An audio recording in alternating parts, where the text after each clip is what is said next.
Mike Waddell back here on the North Carolina Sports Network with the coach, Kerry Keating. This is a special edition of Time Out as we continue to talk about the reformation of North Carolina basketball. And Kerry, earlier this week, we talked about Hubert Davis and his announcement that he was looking to hire a general manager for the Tar Heels. How has the business of college basketball impacted what is needed now in terms of staffing on a day-to-day basis if you're going to be a top-tier program? Yeah, Mike, I think the key word there being business. We always know and have known that college basketball and college athletics to a lesser extent is a business. It's now becoming a little bit more formalized. That business at the highest levels of basketball and football, for the most part, was above board and then obviously transcended once the media rights came in, whether it was the league media rights or just some network media rights. The amount of money that was involved in bowl games, clearly the amount of money involved in the NCAA tournament. And it's well known that NCAA tournament money was, for the most part, funding 99% of the rest of athletic departments across the country, even at the higher levels. It's the business that was happening outside of what was in plain view that everyone was kind of the quiet elephant in the room, if you will. How are players getting to places? And this was always the age-old thing about the SEC. You know, they really knew how to roll. No pun intended, with the Alabama success in terms of getting the right people involved who were willing to get a return on their investment that was based on pride, whether it was their just local support of their state school, of their local school, of their own alma mater, or, you know, maybe their own piece of ownership, if you will, that this was my contribution towards the team having success. That's kind of a marshmallow way of putting into the ether what was really happening. Now what we're seeing is an actual business model coming to the forefront of operating college athletics. And today we're going to talk about, obviously, basketball and what's happening at Carolina. This is becoming more formal. And I remember having these conversations as far back as maybe 5 or 6 years ago. The company that I was working with provided an ancillary benefit to an employee base. There's a assistance fund that normal employees get that your employer gives you to kind of to live. Now, you might have to pay into that and buy that, but the ones that really thrive actually provide that to their employees at no cost. And I remember going to places like Texas and Baylor, and this was not just for basketball, but really for all of the athletes, and saying, you know, are you prepared to give benefits to your students when they become employees? And it's very tricky slope, Mike. When you have a 1099 employee base, which is for most part what's going to happen with these athletes, they're going to have to claim some taxes here too. There's a lot to unpack in how we get to this point, right? Oh, yeah. But I think college athletics can go out and find things to help the Olympic sports that maybe don't demand salary as much as basketball, or maybe don't have as much NIL demand outside of the few gymnasts and Olympic sports that play at higher levels and then come into a collegiate campus. But as it relates to basketball, there's a market being developed out there that was, I don't know if it was inadvertent or just one of those nor'easter perfect storms of three things happening at once, where the transfer portal and COVID and now NIL came along. And you can trace that all the way back to Ed O'Bannon and obviously Sonny getting the lawsuit going from 1995 in the EA Sports. Hey, that's me on there. Why are they not paying me to use me, even though it doesn't say it's me? Really kind of set the stage for where we're at right now. Some programs have taken advantage of the transfer portal in the sense that the ease of restrictions of getting players to play right away for you was lifted. And that was due in large part to the COVID restriction and a little sympathy for what was happening to these athletes while they were going through a global crisis. And then what we had was the NIL come along. It's almost like you couldn't have scripted it any better to get to this point where now, as a head coach, and I remember being in the same seat, trying to coach a team, trying to make the NCAA tournament, trying to win games every day, while also trying to do 10 or 12 other things just to keep the program moving along the track that you and your staff set up, and how daunting that was in the sense of you were a basketball coach. You wanted to coach the team. I remember myself, but also talking to my colleagues, like the best part of the day was like practice, because there was nothing else that could happen. You were just doing what you were born to do, coach the team, and you were pushing all the buttons, and hopefully you had more good days than not, and it led to getting ready to the games. And obviously, if you were successful in that postseason, I remember telling my guys as I was trying to help them prepare, because you want to help your assistant coach become head coaches, most do, and tell them that, 90% of what I'm doing is really not team basketball success related. It doesn't help us, yes. The fundraising, the academic part, dealing, I can go on and on with that. But the bottom line is take that and now put that on steroids. Because now all of a sudden the business itself is changing and how the structure is. It's not just you and three assistant coaches, and maybe if your athletic director gave you the funds for an extra guy on your staff or two to do operations for travel and equipment and day to day. Maybe you had an administrative assistant. You went out and said, well, my staff needs one too. So you could kind of organically grow that based on just operational daily needs. None of that really had an effect on what was happening on the court as much as this now. And where Hubert Davis in particular is at, you can see it. He's wearing it on his face. He's not really giving himself, well, let me rephrase that. He's not being afforded the opportunity right now in the structure that they have to just coach the team. However, we got to this point is irrelevant. The fact of the matter is, we're here now. And as I mentioned last week on our show, Mike, the unfortunate part is one of the teams, if not the team who has figured this out before anyone else, to staff the head coach, to take all those other things literally off his plate. Like, you don't even have to really do them. You got to know. You may be involved in some meetings. You need to know, is Duke. And that's like the best and the worst thing that could happen. Now we're in a little bit of a reactionary mode, but here we are. Hubert needs to clearly retool and revamp his staff. He's got, unfortunately, to think about this now as his team is lingering on the cut line. He knows that making the tournament will help some of that cause from a public perception.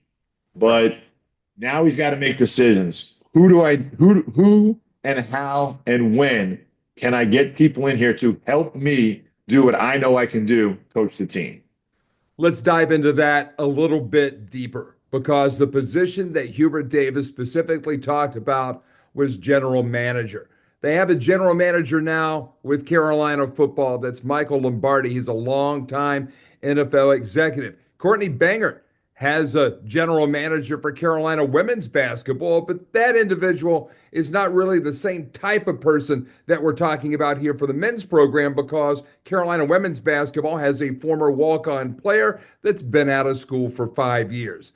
The role of general manager is very, very critical, I believe, to Carolina basketball success. What is the candidate profile that you feel would best be utilized by Hubert Davis in North Carolina?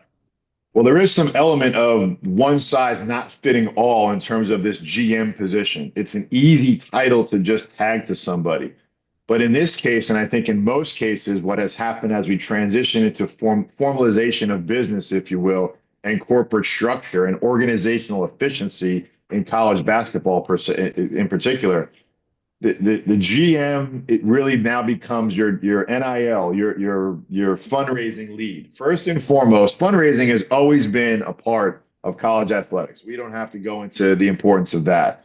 It's a connection tool, it's an ownership tool, it's an operational need. But now it's a roster need, because this money is now not going towards a pool for a budget to run an athletic department, as you know all too well. It's now going directly into your player roster and how it's going to be constructed. I think the primary role needs to be an oversight of major fundraising directed towards basketball.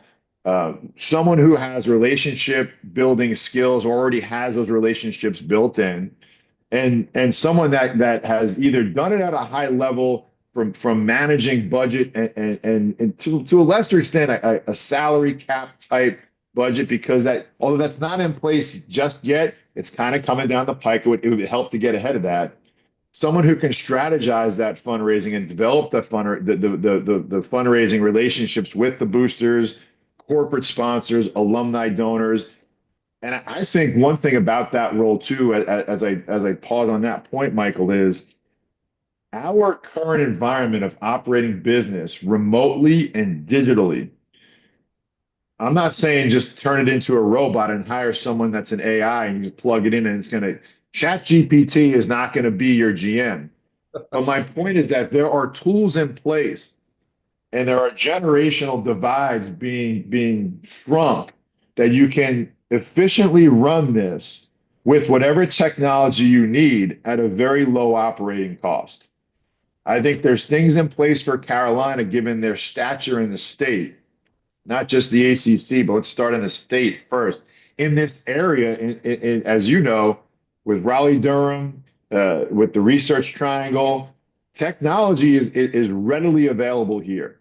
So I think there's an element of this staff within the staff being able to connect while we're trying to build it at high levels at an efficient way to connect with this technology piece to support what those personal people are doing with the relationships, the partnership development, working with local businesses. I mean, Mike, I moved to Raleigh 4 years ago, 5 years ago almost now, to get closer to my family. I knew it was a central location for basketball for my family to keep growing in their basketball journey.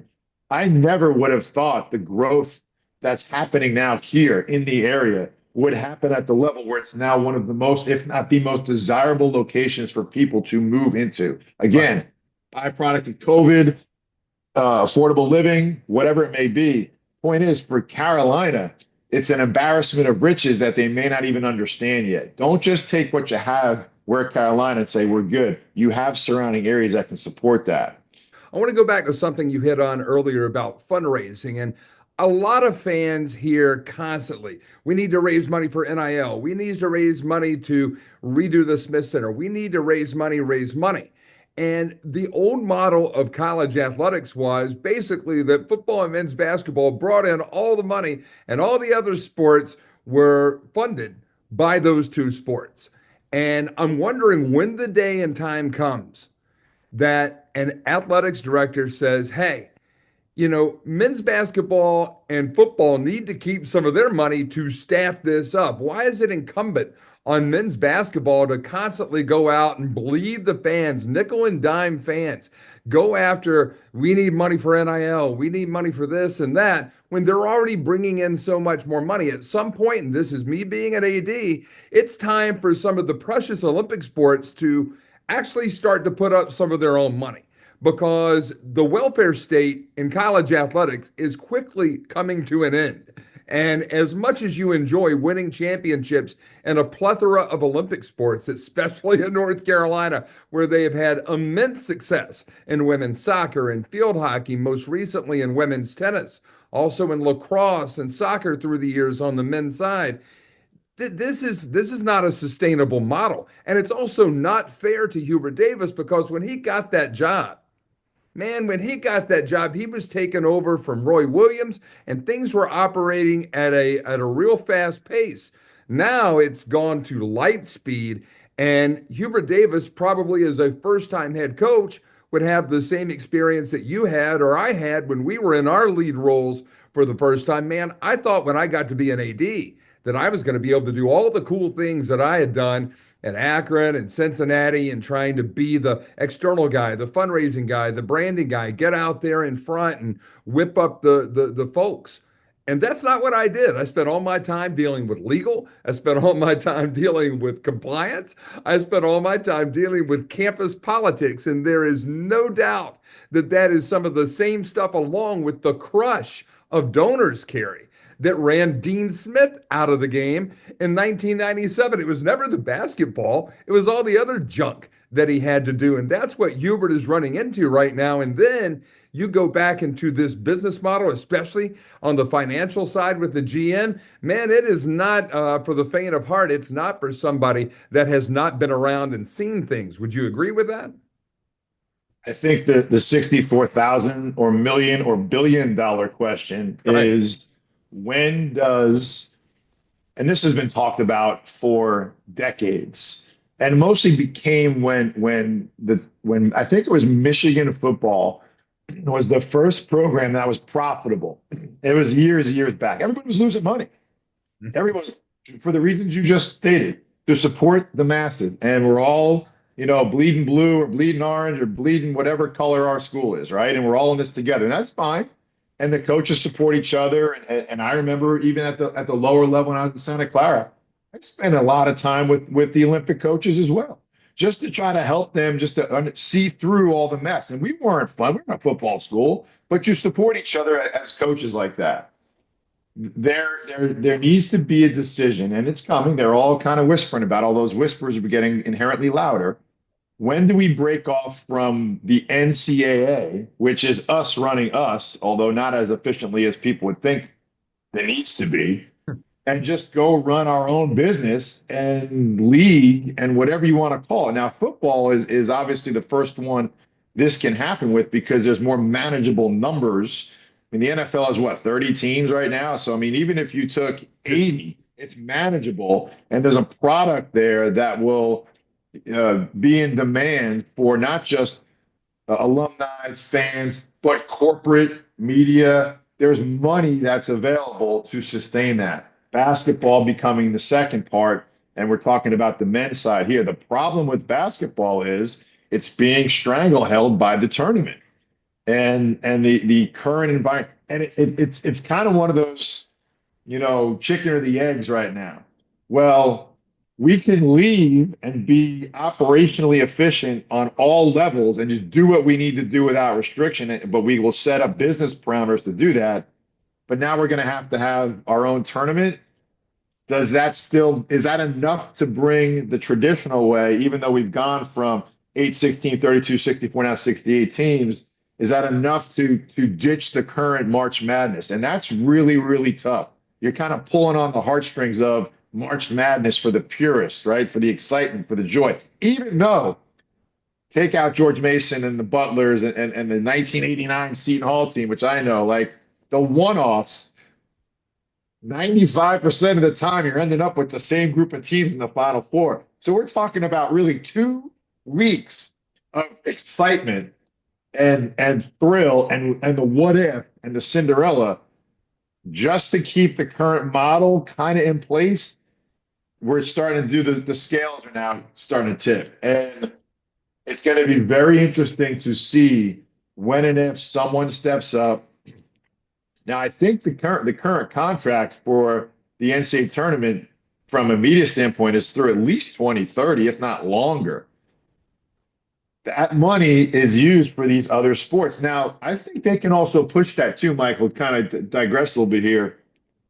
The Olympic sports really don't have anything stopping them from going out and running their own operation as well because of what's been opened up with the NIL, with funding, with kind of going out and getting your own corporate, because everyone's so worried about just sustainability at the higher levels for football and basketball. You can kind of use that as a smokescreen to go do your own. Baseball, I mean, there's market share there for baseball, for the Olympic, for swimming, for gymnastics on an Olympic level and a professional level. They may be driven by the professional sport saying to them, you know what? Why don't you leave the NCAA? Let us use you as a development league, right? There's possibility to that. Oh, yeah. But the bottom line as it comes to basketball, Michael, is when are we going to structure this in a corporate sense with regulations? Is it when, and I remember getting laughed at in the short stint I had at an MMR firm in the right beginning of COVID. I remember getting laughed at when they're never going to unionize. We're never going to have to, guys, you have to see this coming. We tried to develop a model, Michael, that was blockchain based, not to sell Bitcoin, but to put contracts on the Ethereum at the time, the Ethereum blockchain that would protect the originator of that player's future from the start. And the example I was using with everybody, because it was very rudimentary, was Tim Tebow. Tim Tebow had a viral moment that was based when he was at Florida. And that thing was played forever. The whole speech and the eye black and the blood and that's him. He only had that opportunity because he was at Florida. That was monetized in the media for years. I mean, it's a low level example, but it's one that they can understand. What if every time that played automatically triggered without any finger pointing, paper trail? It's a blockchain. It's a perpetuity contract that automatically adjusts, which is the beauty of what blockchain can do.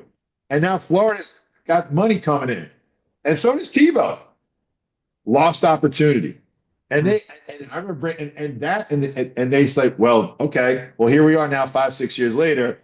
And the easy question to your original question, Michael, is when private equity sees the opportunity to get an ROI, it's all about ROI. It's all about the return on the investment. The old days of that return being pride-based are probably going by the wayside. That may still exist on lower levels. When they finally say, okay, we're either going to get our own group of, I don't know, 40, 50, 60, 80 schools. We're going to do our own deal. We're going to play on our own fields with our own finances. We're going to revenue share with just our own and kind of leave the rest up to their own devices. It's like this. It's like these forces are going at each other. It's being talked about now. How does that relate to today and what Hubert has to do? I think if you're really intelligent about it and you take a step back and a deep breath, number one, how can Hubert get to where he can coach the team?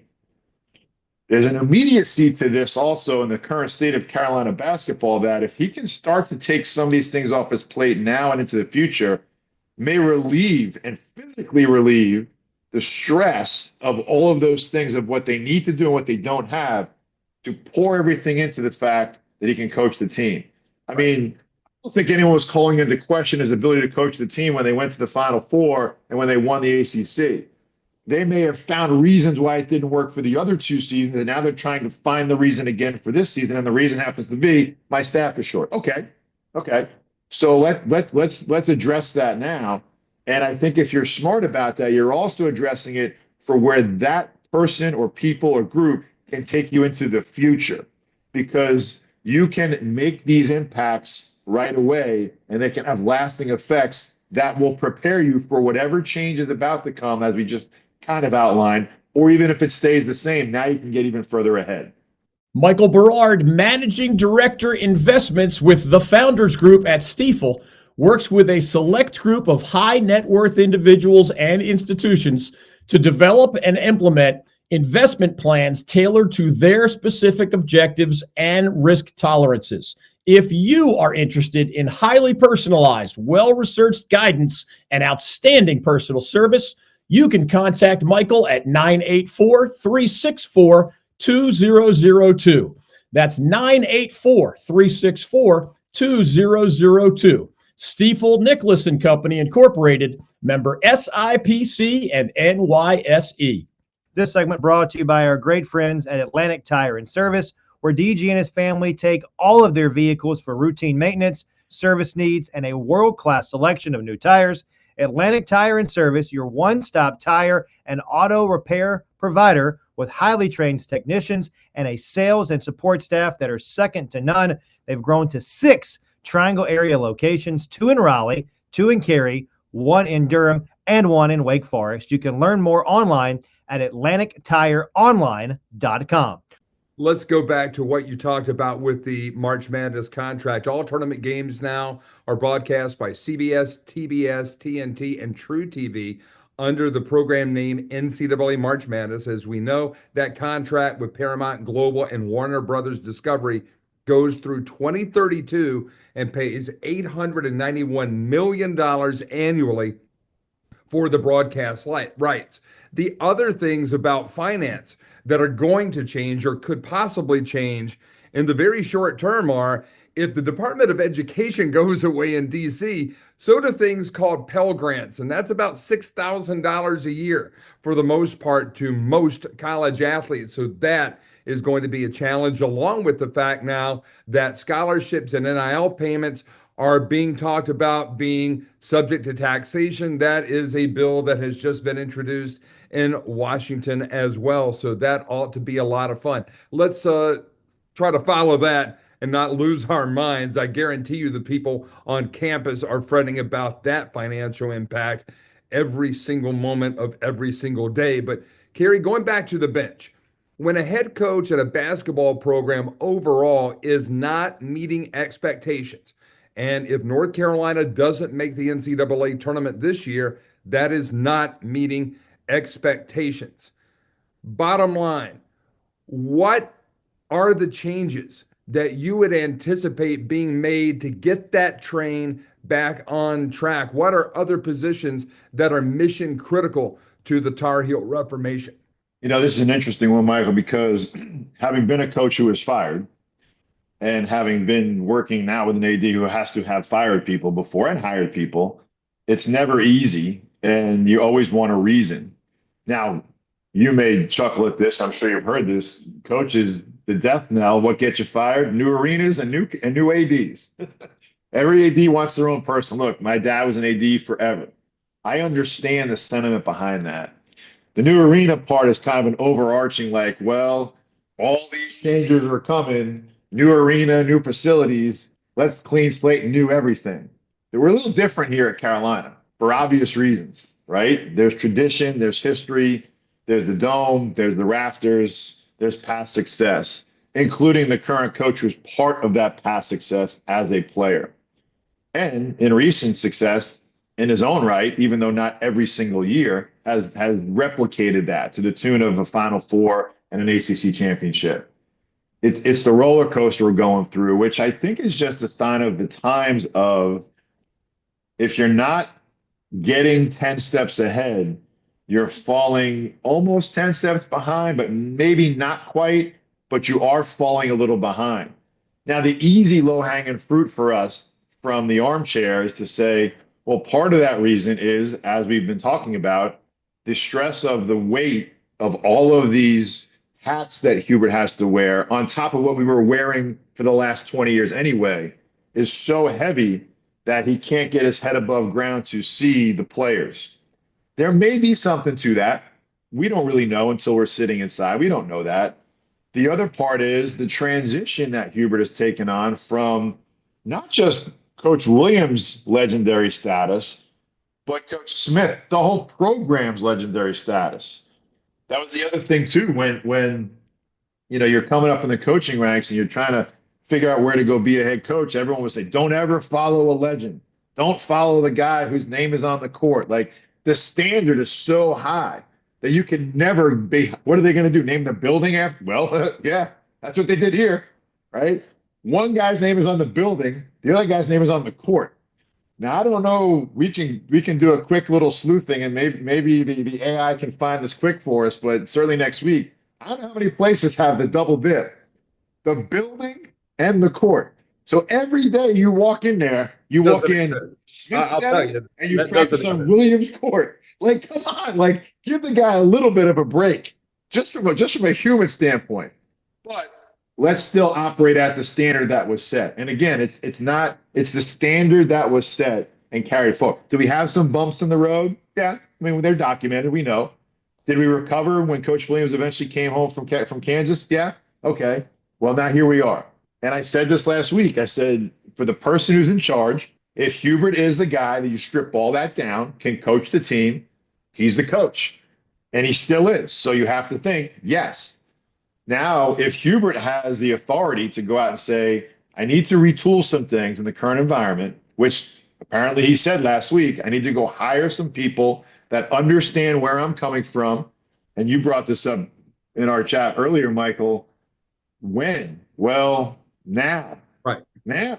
I mean, you can't really wait because, and we're going to start talking about the importance of this aspect, kids already know they're transferring right now. They already know. The question is, do you know? And do you know the ones that you want? And the reason why you have to get this GM, this lead in place, is they will inevitably have a collaborative element to them, certainly with the coaching staff, obviously with the head coach, with the marketing team, and with what I've put out, and we talked about, the portal intelligence unit. I just made up a thing, like the guys that are really digging in the weeds of evaluating all of the possibilities and what is the portal to find the right fit. I think you have to go out and get this done now. And I think while there's time. And because you can have quicker turnarounds, and we're going to use some examples too, but I'll pull one in quickly now. Look at what happened at Kentucky. They have a completely new roster. So it might be daunting. It might require a really heavy load in an off season that you don't take on, but you can't leverage your future for a month of going to hang out and relax a little bit. You got to dig in. Bringing in some fresh blood, some new energy could help that, could help the staff, could certainly help Hubert. I think you'll see the fact that he said that in the middle of the season, in the middle of a next four out type run, whatever you want to call it, tells me that he's going to probably hire this person before March. We're in February anyway, so this month, right? I think you probably have already had a lot of preliminary discussions, but you need to hire that person or the beginning of this new staff within a staff now. The question looms is, are they ready to take that on in this fiscal year? Are the folks that you're talking to ready to take it on from a financial standpoint and a familial standpoint as well, because it's going to require time and effort? And are they dialed in to be able to and have the autonomy to, your point, hire the best people that they need at whatever levels they are to get the job done to help them help Hubert? It all trickles up. This is like a little bit of what I've been dealing with in the entrepreneurial world, the startup world, that I've been helping build teams, and founders come up with these unbelievable ideas and they want to start a team.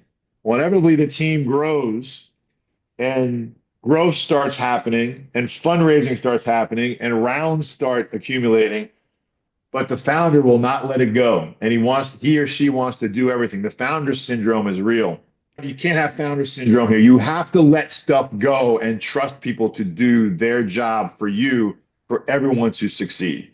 See, the one thing you just talked about was, if it can be done in this fiscal year and all that. Well, Carolina just rebuilt their entire football model from ground zero and added a huge amount of new positions and expenses in to support Bill Belichick and Michael Lombardi's vision. Basketball is the bell cow. It is the brand at North Carolina. So you can't be talking about not being able to afford it when you're talking about the lead product, and that's men's basketball for the University of North Carolina. Heck, the chancellor and the president were in the news this week because the board of trustees at Carolina has now been rebuked for their actions around the football search. But you don't say, well, they went too far and now we have to pull back and we can't support men's basketball. I think that would be really short-sighted. I don't think Carolina has a revenue problem, over $160 million coming in during the last fiscal year. They have an expense problem, and it goes back to the mindset of Carolina athletics. I grew up a Carolina fan. I love the broad-based athletics program, but at some point, you've got to be able to spend the money on the sports, bringing in the money to maintain the money coming in. Again, back to your question about, do we wait, adjust no, make the GM type moves now so you can be freed up to assess your coaching personally and as a staff. Look, if Hubert's happy with that and happy with those guys' rapport and relationship with him and each other, then in all likelihood there won't be any changes. But that's not to say that as this gets retooled and we're going to start talking about some other positions that they probably need to consider adding to the staff, maybe because of the familiarity that they do have with Hubert, they may be better suited and have a better skill set to be in some other positions that are not traditional coaching positions. It's going to be really interesting to see, and I think you'll get a lot of answers from what happens or doesn't happen as we move forward towards the end of the season. I would hope that Hubert is put in a position where all of the things need to be, for all intents and purposes, set and ready to go before portal season comes around officially. But I think the sooner the better. I think the sooner you can have people that are in there cracking it for you, man, I mean, there's a lot of work that can get done right now while those aforementioned coaches are coaching the team. GM, the assistant GM, whatever you want to call it, one or two or three people, and then we'll transition into this as we close this point. I think you need to have high level staff needs to have some of these guys used to hire their old bosses, special assistant, chief of staff, ex head coaches. They just wanted the presence of an older, um, conditioned head coach around that could say, "Hey, man, look in the mirror." This position I'm referring to isn't going through the daily grind of scouting reports and GAs and walkthroughs and practice and on the court. Like they're present, they're around, they're trusted. I think you have that, and there were some that had that in the last decade or two. I think you need to have that mindset, but with someone who has evaluation ability on a talent level and on a personal level. Look, businesses have recruiting and retention specialists in-house. Sometimes they outsource it to claim innocence that, hey, we didn't do it, they did, right? They'll outsource it. But if you bring it in-house, recruiting and retention specialists are need to be, in my opinion, the norm. The number one person is always the CEO, is always the head coach. That's the head of the snake. But you need to have someone who's running the underbelly that sets you up for quick decision making, because you need to make quick decisions on this.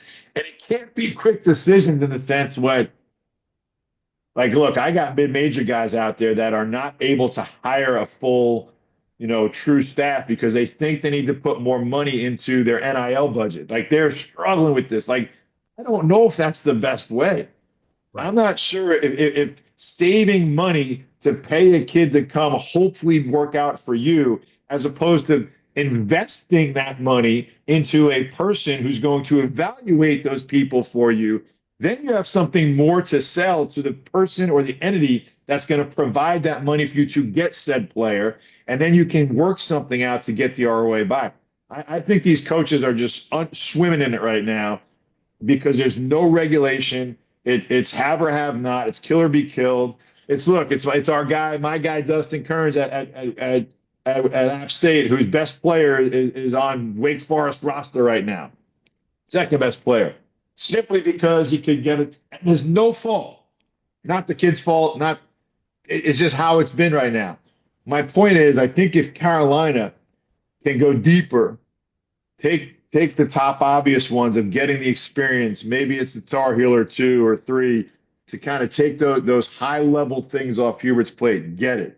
But you need someone in the weeds. You need someone feeding that every day. Hey, this guy. We're going to start talking about a few examples of how the transfer portal has helped solidify 3 different programs in 3 different ways. It's not one size fits all. But in Carolina's sense, I think they need to step. And this may be, Mike, to your point, where having someone who appreciates and respects and the Carolina system and way and pride, but really can operate at a level where they're not known, but they're producing the results of. All of a sudden, you start popping up 1 or 2 or 3 transfers in key spot. Look, hey, let me digress here to another point.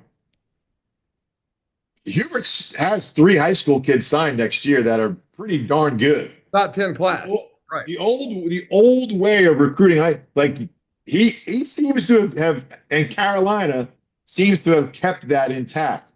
Mesh it now with someone who understands that, who can help you with that, but can now go evaluate the guys you didn't get that did go on, that in a circuitous way came back to you. Evaluate them, because money can change a lot. Change a lot of attitudes and efforts and outputs, and maybe it's especially with the 15 scholarship limit, which I think is a hidden tool of success. These guys are like, I don't want to coach 15 guys. 15 scholarship limit to me is if you manipulate that right and watch what happens to the people that do it, there will be a kid that will be the 13, 14, 15 scholarship kid who in his junior year is like in the Final Four, and it'll be a national story. He didn't want any NIL money. He wanted to go to school traditional way. They gave him a scholarship. He developed the right way. He stayed loyal. And here's XYZ University in the Final Four because of this player who's their point guard now, who came in the 14 scholarship 3 years ago. It's going to happen. Women's basketball's had 15 scholarships. Men's basketball was topped out at 13. Nobody was carrying 13 players that could really play. Carolina has the Bojangles Biscuit Boys at the end of their bench. I mean, even Coach Davis's son is never going to get in the game unless they're playing against somebody that they're up by 40 points on. Okay, so that's news to me, and I want you to go into that more about how you can truly have 15 guys and keep those guys happy, because you're going to have some extraordinary mental type kids that want to be able to just come in there and accept a role. Maybe they've been a star somewhere else and they want to accept that role at Carolina because the Tar Heels took a guy that was a star at Belmont and he's come in and put up Krispy Kreme this year. He is donuts. Tyson has done nothing for the Tar Heels this year to generate the salary that he's being paid, no matter what it is, because he's not a player. He's not in the game right now. So how do you manage a roster of 15 guys? And is that part of the duties that a general manager does in trying to get the right people that can mentally accept their role, much like, and you got to give this guy credit, and I know you have, and David Glenn has on Timeout every week, what John Shire has done, getting guys that were performers at power schools and bigger schools and come in and accept that type of role player mentality that is essential to any championship team that has ever been. Well, let's also stay in the ACC, Michael. I think take it a step further from what's obvious at Duke and Clemson.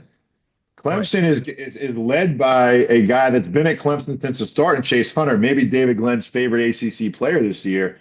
And you look at their roster, they have two guys in their third and fourth slot averaging 10 points a game who were at Boston College for 3 years and Cincinnati for 3 years, in Jaden Zachary and Victor Locken. Not a lot being said about them. I don't know if Clemson's got a system in place. They just kind of got a little bit lucky with two guys that fit a position for them that they needed at the guard and the center spot, and had some returners coming back, obviously led by Chase Hunter. And look where they're at. They're solidly in the tournament unless they have a complete free-for-all in February, and who knows with the ACC. But there's different ways to skin it. And when you talk about 15 scholarships, the first thing that's going to come up is from traditional coaches is, I don't need that. We don't need all those guys. No. And the easy answer is, well, we're not going to develop these guys to go someplace else. Well, how about this? How about investing some time? And again, this is where that underlying staff comes in. Let them recruit the end of your roster. Now, Carolina, to a lot of people's misunderstanding, has had a JV program in place forever, which is like unbelievable. It's unbelievable. They also had one of their assistant coaches. Somebody came off the JV team to actually play a role. Well, here's the thing. It's nostalgia. It's an anachronism. I mean, everybody gets all dewy about, the JV program at Carolina. And heck, it was nice back in the day. Hell, Virginia had one back in the day. But eventually you let go of that. And nobody off that is a club basketball team anywhere else. That's a club basketball team that in a lot of ways was used to, they were going to play the Oak Hills, the Fork Unions. They were going to get those players who were on those teams that were high major players as recruits to come in and get a little taste of that Carolina experience and get a touch in. That's what that was. That was never a pipeline to develop people, but maybe it should be. Maybe it should be. This is great. I'm going to put my Calipari hat on. How about this? Who knows what's coming out of his mouth after that happens, right? But how about this? How about we have a team within a team whose sole task is to go out and build. Now, I'm using the JV as an example. Maybe that goes away in lieu of scholarship 11, 12, 13, and 14. How about we have a structure set up that's based on what they call in the business world OKRs and KPIs. And we actually give those players contracts that they can build themselves into with performance metrics, key objectives and results, And at the end of this contract is if you meet these, you can have Michael, there will be people out there. There will be at least one or two kids that maybe want to be at Carolina and develop into that with the thought that when I get to my junior year, I'll have a chance to develop into a player that will warrant a higher salary. Again, we're just kind of hypothetically speaking here. It's a daunting task in and of itself. But look, the old saying, when there's blood in the streets, buy lands, right? When there's a storm, there's got to be the eye of the storm somewhere, somebody, and I don't know who this person is.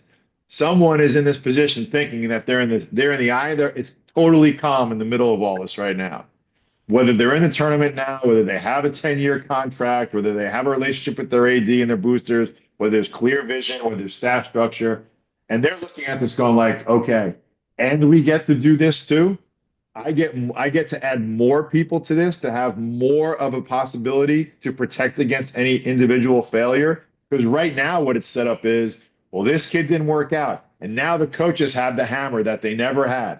They kind of did, and they said, well, it might be best for. Now they can say you're out. Rick Barnes, just as early as a month ago, actually went out into a press conference and called out his best player for not shooting the ball and said, that's what you're paid to do. Like, so don't tell me guys aren't thinking about this on the high end, and some guys are thinking on the low end that within all the chaos is opportunity. And they have a clear vision to see this. Now, I would vote, as we've talked about, trying to figure out who's the obvious one. I would vote that the guy who has kind of this figured out already a little bit from the standpoint of more guys is Shaka Smart, because of what he's done at Marquette and the fact when you think about he used two transfers in his early part of his solidification of the program in Kolek and what was our other one? Kolek and Max Prosper. They were transferred. They were 1-year transfers. They were dang good, and they came in and they fit the culture. He put effort into those kids, and maybe whatever the reason they wanted to transfer at the time, it was ahead of the last. This was four years ago. He hasn't needed a transfer since. I'm telling you right now, if I'm going up against Marquette, I'm terrified of the day that he goes out and gets a high-level transfer that's a culture fit that adds to the guys he already has in his culture doc that are living and breathing it and winning. Marquette has now become a perennial Big East contender and a perennial top 10, maybe even a Final Four. Have they broken through that to be annual? Not yet, but dang close. And I think you'll get your answer when the job cycle happens this spring and Shaka's still at Marquette. Well, he's going to be at Marquette. I worked with Shaka at the University of Akron 2 to 3 years. Oh, you don't think Indiana's going to go after him if Mike Woodson goes down? But I'm telling you, I had a desk from Shaka Smart maybe 100 feet. And the one thing I know about that guy is he likes coaching at a basketball school. He took the check. Everybody takes the check at some point along their coaching journey. He took it at Texas, and that's a football school, and he was miserable there. You think with the biggest budget in all of college sports, that Shaka would have loved being basketball coach at the University of Texas, but he was miserable. Now he's from Milwaukee. He's back home. He's playing in the Big East. That's a great basketball conference. He has all the eyes on him, and he doesn't have to put up. That guy is as much like Dean Smith and a modern coach of anybody I've worked with in 28 years on a campus. But the one thing I'll tell you, in my opinion, about Shaka Smart is he had great success at VCU. They didn't have football. He's having success again at Marquette. They don't have football. The last thing in the world he's ever going to do is go to another school, especially with an alpha football coach, be it Cignetti at Indiana or Belichick at North Carolina, if anybody has that fantasy running through their head. I will go back to this. You talk about the JV program. How about this idea? Jim Collins and I do a football show here on the North Carolina Sports Network called The Fifth Quarter. And we've been talking to coaches on and off the record about different models and how they're going to manage NIL. Well, Well, one of the ideas that we've talked about with let's say an FCS or a group of five coach, I'm not going to get into which one it was, but we've talked with them about actually setting up a working relationship to where you can direct players over to one of these schools and have a annual game that goes on there, and maybe a financial relationship going there to where you're actually taking a school. Let's just say it could be a North Carolina Central or a North Carolina A&T, and that's no disrespect to those coaches. LaBelle Moton, big friend of the North Carolina Sports Network, great job there. But those schools of Fayetteville State and Elizabeth City State, use those as your AAA or AA farm clubs. Run the system, put the players there, let them develop, and then that becomes your portal of developing talent. It's a European model, but the day and age is coming to where that will be talked about. If we're going to talk about private equity as a financial boom to college athletics, you've got to start thinking outside the box and really say, hey, would one of those schools be better served to get, I don't know, $2 million a year from the University of North Carolina, a guaranteed game against the Tar Heels every year, and maybe scholarships that were being pushed their way and funded in some way, players that were high caliber, but maybe not quite there, and get them the game time on the court. Because one of the things about those KPIs that you're talking about, you got to have time on the court to be able to reach some of those metrics. And if you're not playing, you're not developing. I mean, do you see any way that down the road something like that could work out if there was a real synergy among coaches and programs and their goals? It's a great point. I think we always used to cry about the big schools in big cities having opportunities to just hop in the car, go 10 minutes and watch a game as opposed to having to fly. And I use that parallel in this sense. A week before the lawsuit came out, that the knee-jerk reaction was, okay, you can go to community college or junior college for 2 years and still have 4 years eligibility. The NCAA was about to announce a blanket 5-year period where you can do whatever you wanted to do. So we're at a little bit of an odds. Is it going to be 2 and 5? Is it going to still be 5? Is it going to be 1 and 4, 2 and 3? Is it going to be 2 and 4? If the 2 and 4 sticks, I think Carolina's got an unbelievable opportunity to find a handful of the 85 community colleges in the state of North Carolina, some of which are already having a successful basketball program in their own right, invest in them and their coaches, and to your point, the old way, place kids in there. You used to do that when they academically were challenged. Now, maybe Did that with players at Laurinburg Institute back in the day. Then the prep school thing came up, and that thing was a whole another mess. And it's still kind of relevant now, but that is really more towards the kids that want to not go to high school and have a track to the NBA. Jalen Green, overtime elite, prolific prep. I mean, yes, the prep school thing is morphed into a different business of its own for the highest level, but it also does take on the academic component with either an agreement or a school for traditional kids to go there and still go to college. What we're talking about, and again, this goes back to that, again, we call it the portal intelligence unit. The director of player personnel is really what it is. That person having the relationship to run a program for kids to go to run your system, that the KPI, the OKRs, if you perform at this junior college for a year or two, we already know you're coming back here. That takes a lot of planning and a lot of evaluation and a lot of relationship building, a lot of trust, but also, again, investment in said community colleges, which there are an abundance of here in the Carolinas, that I think would welcome that. Not only would they have some intermediate success, but now you kind of you really become the state institution. I mean, not everybody has this opportunity. Believe me, the Texas schools already have built-in advantages like that anyway. The Midwestern schools with the plethora of JUCOs, in the Rust Belt. I think whether it's the end of your roster and you want to fill those scholarships, and maybe that's an intermediary for the 2 and 4.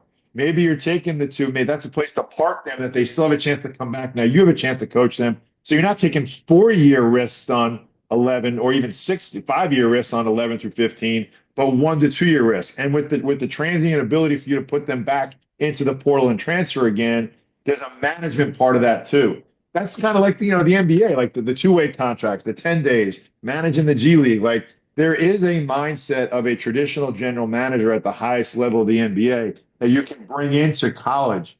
But there are inherent roadblocks right now because basketball is not structured as a traditional business that it needs to be to operate in this efficiency.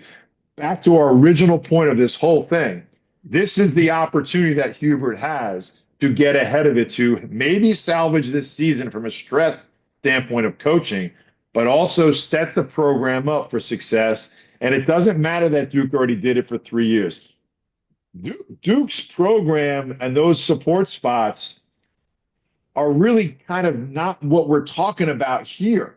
We're talking about more of coaching mindset, staff to support the coaches to help them coach like John's being helped to coach.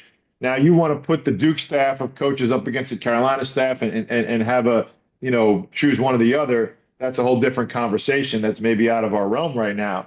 But I think just to get the product to where it needs to be, respecting the Carolina brand, understanding the transition and the change that we're in, preparing yourself for the immediate future, which is now, and then the future, which is next year and beyond, and then give yourself the best chance to do what the ultimate ROI in this is win, because we know the windfall that comes from that at the highest level of the expectation being a national championship or a competition thereof.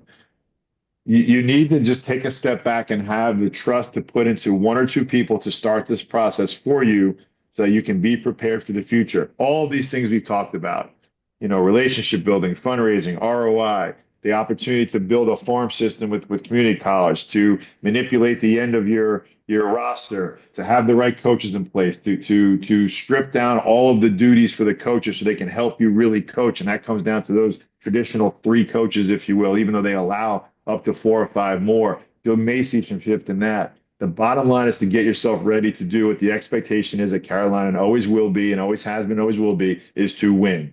Because winning, what are we doing this for? Yes, we're doing it to thrive and to make money, if you will, to run a business. But you're also trying to balance that out, because if you win, you'll be able to make money, right? There's a chicken or the egg that goes hand in hand here. I think it's an unbelievable opportunity. Look, it's easy for me to say that. I'm not a Carolina alum. I wasn't there. I didn't play there. I didn't coach there. I was associated with it in my time with Coach Peterson. And I got an unbelievable understanding of what it could do to help you win. It helped us win at App State. It helped us win at Tulsa in a quick time. By the way, that may be a 25-year-old example, which is not being talked about too much in the Carolina circles, in particular for Coach Peterson. We left App State in June, not March, not April, not even May, June, the second week of June, because Lon Kruger left Illinois in the NBA cycle of hiring in June.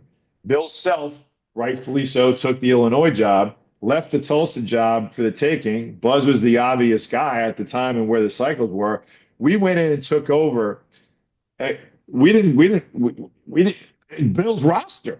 We coached Bill's roster to 26 wins in an NIT championship, and we're a buzzer beater at home away in a one-bid WAC league at the time to Riley Wallace at home from going to the NCAA tournament. Probably was a tournament team, who, by the way, the year before lost the Elite Eight to Carolina. Like the ties are crazy. We went in, and within a week, I remember I lived in Buzz's basement when I was at App State making $12,000 and no benefits and no insurance. You can do this with the right people in place and the right mindset. There is still an attraction to the brand of Carolina for sure. And there's an understanding that you can go in there and make an impact. They've done that with a high school class that's highly thought of right now and has the chance to be, immediate impacts in their own talent right. Now they need to really go out and be pointed and evaluate the portal for the right guys. Look, it's not an indictment on Cade Tyson, right? At some point, they thought there was a match there. They may have got caught into thinking that his stats at Belmont would translate. Brady Manick and my guy from Notre Dame, Cormac, may have kind of skewed their thinking in that would be the next. It's not always. That's proof point that you need to really put a little bit more effort into your evaluation of that.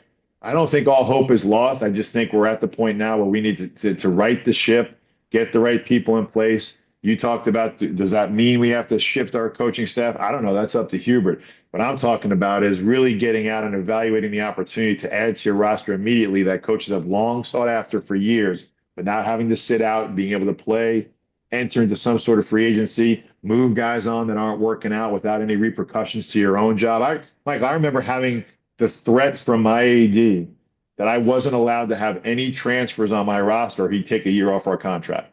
I got pigeonholed into having to do that to protect my staff. Like, I wasn't allowed to have any transfers. And we had our two best players. One got hurt, one got suspended, out for the year. And this is a great tie-in because I don't even know if you realize this. Because I think Pat had a similar turnaround.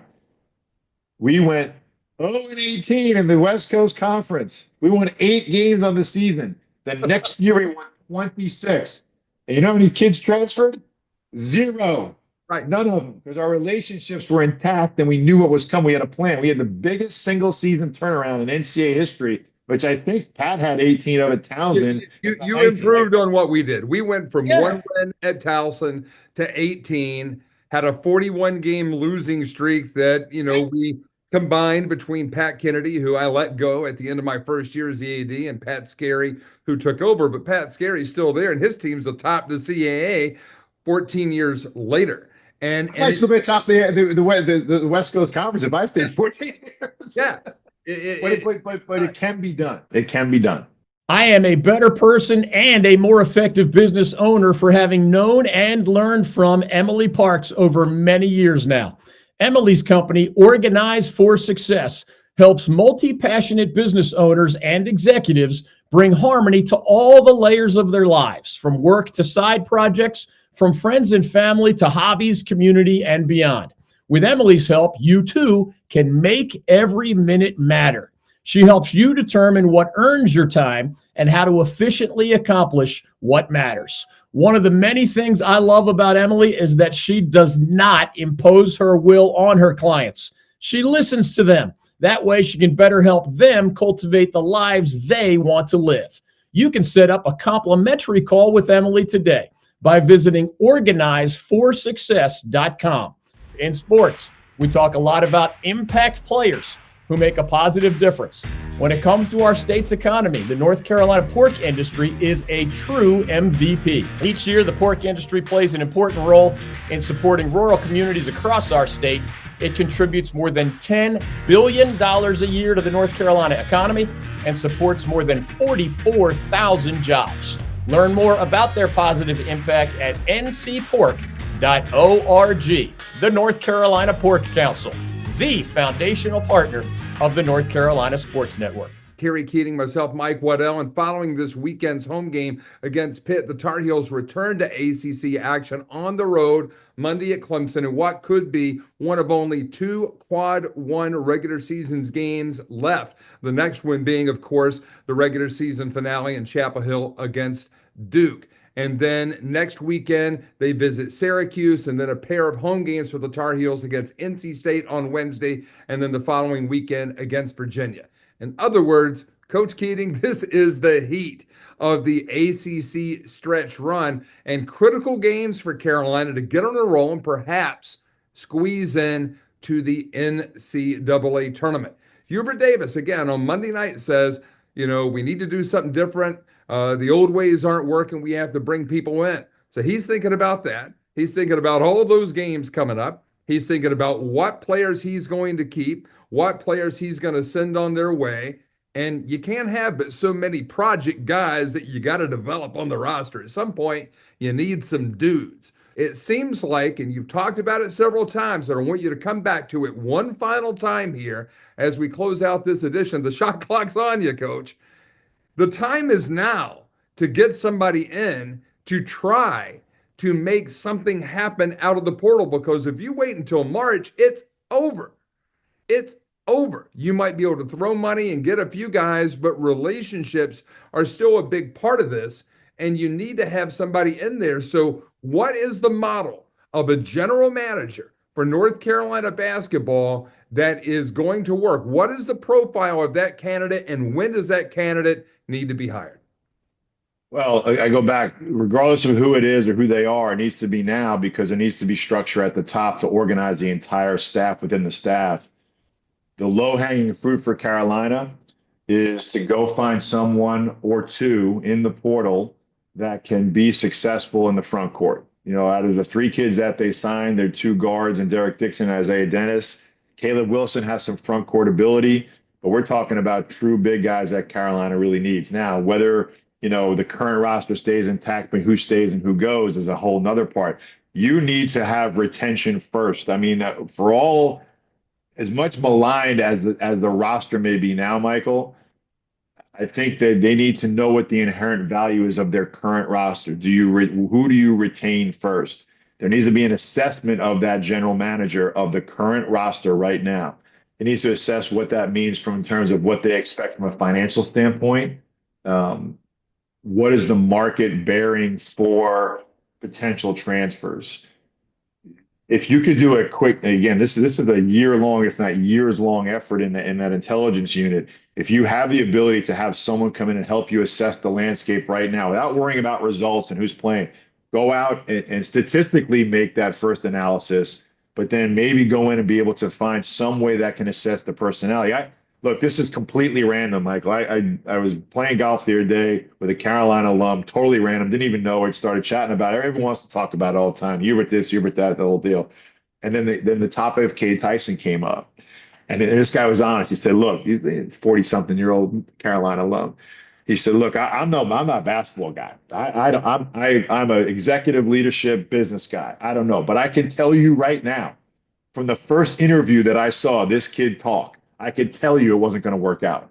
I thought that was pretty poignant. I don't even know what he was referencing, what he was talking about, but it brought up this whole point about, Buzz was one of the first ones I worked for. I did personality tests to really get back in Tennessee, back 25 years ago, to really get a feel for what made each guy tick and trying to put the right guys together. He was one of the first guys that I ever encountered. It's something I carried forward from my staff. Every recruit that Pat Scarry has brought into Towson since 2011 has done exactly that, because you can't afford a mistake, because that's a $250,000 mistake, if you're going to keep a guy for 4 years.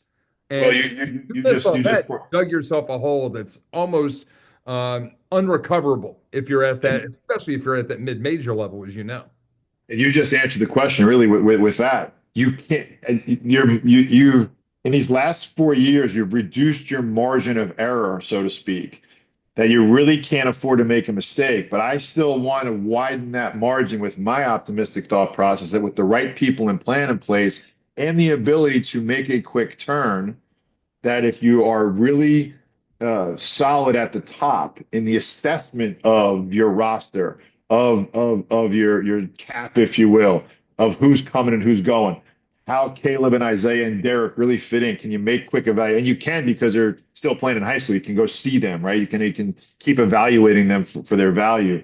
Is the earlier part of this, the Elliot Cadeaus and the Powells and the Jacksons of the world, like, where is our future being leveraged with the younger guys that are going to be in the program? I'm not putting this out and saying it's a rumor now. I'm just hypothetically speaking. Yeah, we expect Ian Jackson to test the NBA waters, and in all likelihood, probably stay. Well, is Elliot Cadeau staying at Carolina? Like, so here's the backwards thinking that could cost you a player like Elliot Cadeau. Probably better than half of the guys out, and the other half that need someone like that. And this is the point I'm bringing up, why the GM and that staff are so important. We haven't even talked about this. Some of the relationships that you need to have are with these agents that are now doing all the side work and the back work for these kids. You need to be able to know who they are, communicate with them, and get into that, as we call, in the cut there. You need to kind of evaluate and see who's doing what, who's pushing the buttons here, and that's the guy. And I think you need to start with your own first. Who's talking to my kids? Like, are the relationships that Hubert has with his kids so strong that he's able to actually have that? Because let's just be honest. Just be honest. Like, are you happy here has now taken a whole nother level? Like, you need to know the camp, recruiting and retention first. And it may not mean that and again, I'm completely making this up and just using Elliott as an example. It means nothing to the tune of actual reality. He may go in and say, "Hey, man, Ian's leaving, and you got these guys coming in. I've been here going to my third year. I'm a starter.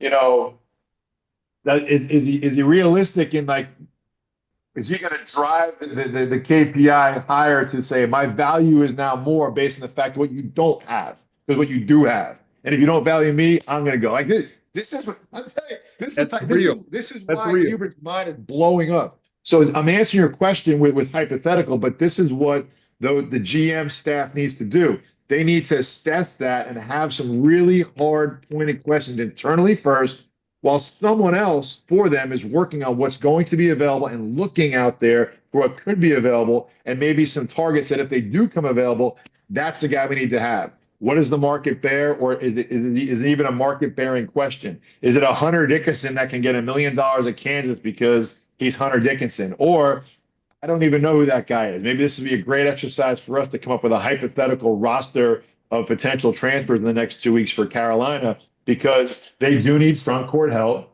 Well, look And at it's not that Miami they- and Florida State. They're both going through coaching Well, change. that's and we're thinking the same way. Do you go to where they're being left hung out to dry and looking for a new home, or do you go to a place where they've been developed and have been performing, but just haven't been able to break through as a team? They want to have that experience. Brady Manick, Cormac Ryan, like they did kind of come to Carolina for all intents and purposes, but they were great culture fits.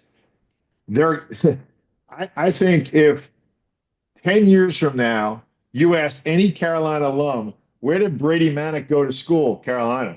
Where did he start? I don't know. Cormac Ryan, where Carolina. That's where it's a sign of the times. It's fascinating. It's an unbelievable time to be a part of it. I always, tried to get 5, 10 steps ahead, a couple years ahead in everything that we were doing, from analytics to roster building to just unique ways of thinking about things.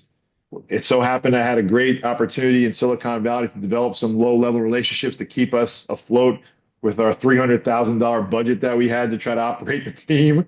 I mean, it's like, look, it's a challenge, man. You got to take the challenge on. You got to find people that are willing at any level, whatever their responsibility is, to take the challenge on for the greater good, which is to restore Carolina to where it should rightfully be, as one of the 6 blue bloods at the top of the ACC.